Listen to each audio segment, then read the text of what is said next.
Sunday రోజు కదా, చేపల కూర అండి. ఇవి చేపలు మాకు తెలిసిన వాళ్ళు తెచ్చిచ్చారు. ఈరోజు ఎప్పుడు వండేలా కాకుండా వేరే విధంగా చేస్తున్నాను. ముందుగా ఆయిల్లో ఉల్లిపాయలు వేగనిస్తున్నాను బాగా. తర్వాత మిక్సీ జార్లోకి మనము కొంచెం ధనియాలు, జీలకర్ర, ఉల్లిపాయలు, వెల్లుల్లి, అల్లం వేసి గ్రైండ్ చేశాను. తర్వాత ఎండు కొబ్బరి పొడి వేస్తాను. ఇందులో మసాలా పేస్ట్ అంతా వేసామండి. బాగా వేగనీయాలి. కొంచెం పసుపును కూడా యాడ్ చేస్తాను.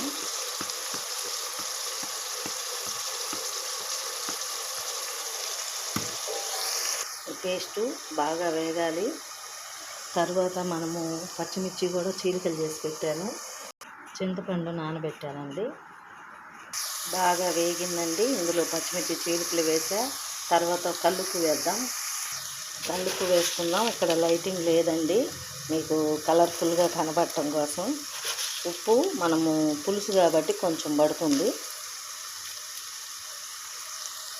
ఇప్పుడు కారంను కూడా యాడ్ చేసుకుందాం. మనం కారం అనేది మన చేపకి తగినట్లుగా వేసుకోండి. 1, 2 అలా వేసానండి నేను. ఇప్పుడు కారం కూడా ఆయిల్లో వేగింది. చింతపండు పులుసు వేస్తాను.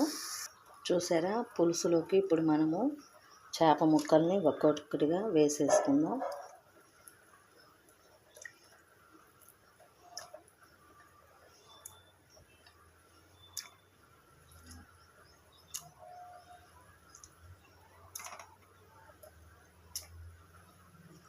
ఇలాగా అన్నీ వేసేసుకోండి ఫ్రెండ్స్. వేసి ఒక్కసారి మనము చేయితో మసగుడ్డ పట్టుకొని ఇట్లాగా కదపాలి. చేప శుభ్రంగా కడగాలి, లేకపోతే నీసు వాసన వస్తుంది. ఇంకా అవన్నీ వేసేసి నేను కలుపుతానండి. ఇంకొంచెం పులుసు పడుతుంది.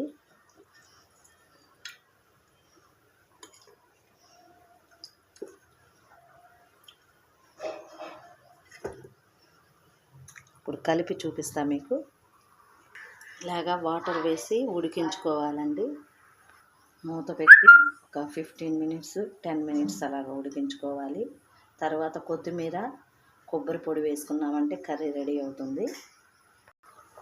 కర్రీ సౌండ్లు వినబడుతుందా ఫ్రెండ్స్? చూద్దాము.